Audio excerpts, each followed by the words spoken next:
Estamos aqui com o professor Maurício Maia, professor da Universidade Federal de São Paulo, Unifesp, para conversarmos sobre as relações entre as doenças vitreoretinianas e outras alterações oftalmológicas. Maurício, eu queria começar perguntando para você da correlação entre a cirurgia de catarata e as cirurgias e as alterações retinianas. Mais especificamente, a cirurgia de catarata aumenta o risco da evolução de uma retinopatia diabética ou não? Olha, Wallace, essa é uma pergunta extremamente importante para a prática do oftalmologista geral. A resposta é, sem dúvida, sim, existe uma piora, em especial nos pacientes que sofrem algum nível de complicação intraoperatória.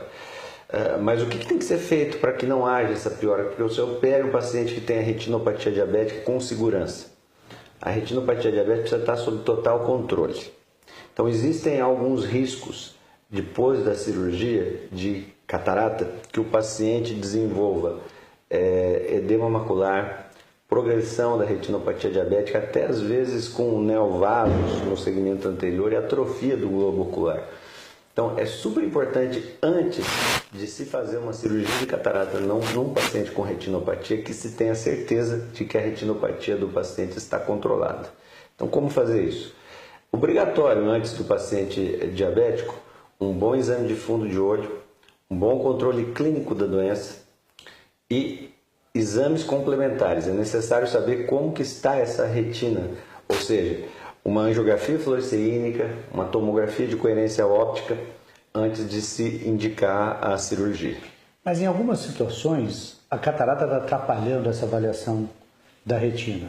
Nessas situações, qual deveria ser a minha conduta? Eu opero a catarata e quanto tempo depois eu vou começar a tratar ou avaliar a retinopatia diabética? Isso, são situações de exceção, né? Quando a catarata é muito intensa, em que nós não podemos ter uma avaliação funcional através de teste de PAM, Pinhole, e que nós temos que nos basear apenas no ultrassom para saber se a retina está colada ou não. Assim que a cirurgia for feita, em uma semana após, o paciente já deve ser submetido aos exames. Assim que haja transparência de meios, já ser submetido aos exames complementares para verificação de como está o estado da mácula, a periferia da retina, em especial se houver alguma complicação cirúrgica e se a lente não estiver no saco capsular. Aqui vale lembrar, paciente com retinopatia diabética, em que fez cirurgia de catarata e a lente está no sulco, teve que ser colocada no sulco, não está no saco capsular, esse paciente tem altas chances de desenvolver complicações graves, inclusive perda do globo ocular a longo prazo. É um paciente que precisa de um acompanhamento muito frequente. Já que você falou em complicações de cirurgia de catarata, mudando um pouco de assunto, quando eu, por algum motivo, não consegui implantar uma lente intraocular, ou melhor, quando eu tive partes do núcleo cristaliniano na cavidade vítrea, qual deve ser a minha conduta? Se eu puder, eu devo ou não devo colocar lente intraocular? E em que momento esse paciente deve ser reoperado? Olha, Wallace, essa é uma situação também muito comum, porque quando se faz uma cirurgia de catarata, por mais ético que o colega seja, existe ali uma grande expectativa em relação ao paciente, ainda mais com as técnicas que existem na atualidade. Então, deixar um paciente sem a lente intraocular é realmente extremamente frustrante, tanto para o médico quanto para o familiar, né? Mas nós temos que pensar primeiro na segurança do paciente, esse é o ponto principal. Então, quando nós temos uma complicação em cirurgia de catarata, com um fragmento cristaliniano no vítreo, se existe um pouco de córtex e essa quantidade de córtex foi notado uma pequena ruptura, um pouco de córtex foi ao vítreo, menos do que 20%. É possível pôr a lente intraocular e é possível que esse fragmento seja absorvido espontaneamente. Há sim, sem dúvidas, chances estimadas de 5 até 20, dependendo do estudo, até 30% de formação de edema macular cistoide nesses casos, em que há uma complicação desse nível, ruptura mais fragmento. Mas quando os fragmentos têm até 20% e são corticais, algumas vezes nós conseguimos uma absorção espontânea, com o uso de corticoides tópicos apenas, né, e observação.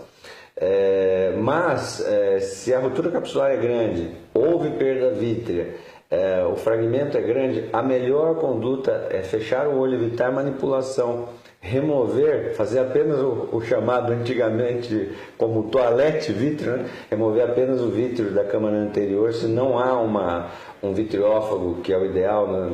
Fazer uma vitrectomia anterior apenas, para que o vítreo não toque a íris, não toque o endotélio corneano.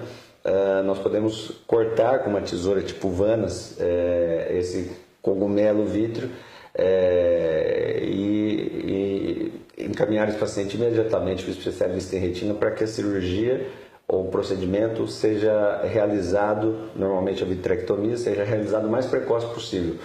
O que nós vemos na prática, Wallace, é o paciente que teve uma complicação de cirurgia de catarata. Quando ele é submetido a uma correção cirúrgica por um especialista em retina, rapidamente, essa complicação ela é benigna e normalmente os pacientes vão ter uma visão de 20/20 ou a visão que foi prometida por testes pré-operatórios. Quando se espera muito tempo, aí existem chances de inúmeras complicações, né? A literatura mostra a ruptura capsular 10 vezes mais a 40, dependendo do estudo, que o índice normal de a prevalência, né? A incidência, na verdade, de descolamento de retina. Então, quanto mais complicada a cirurgia, mais tempo se leva para intervir no vítreo, as trações vitreoretinianas aumentam, vai aumentar a chance de ruptura retiniana, a chance de complicação, aumenta a chance de edema macular cistoide, enfim. Cirurgia de catarata que complicou tem que ser encaminhada rapidamente para procedimentos rápidos, né? O que nós vemos na prática é que a visão final ela é dependente, obviamente, do tipo da complicação e da intervenção mais precoce possível. Quanto mais precoce você faz a intervenção, mais você remove a situação de fisiopatogênica complexa que o paciente tem, e a liberação de citocinas, fatores pró-inflamatórios, etc., diminui, todas as outras complicações vão diminuir também. Ou seja, na frente de uma complicação, tenta-se abordar o mínimo possível para manter a transparência dos meios e encaminhar para uma vitrectomia mais ampla e mais adequada. O mínimo possível e o que eu vejo na prática de problemas médico-legais, etc., é quando não há essa transparência do médico com o paciente.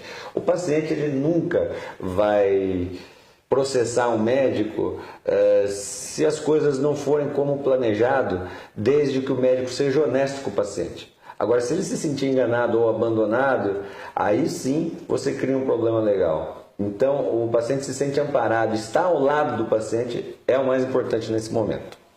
Muito obrigado, Maurício. Foi um prazer tê-lo aqui conosco. Prazer foi tudo meu. Muito obrigado pela entrevista.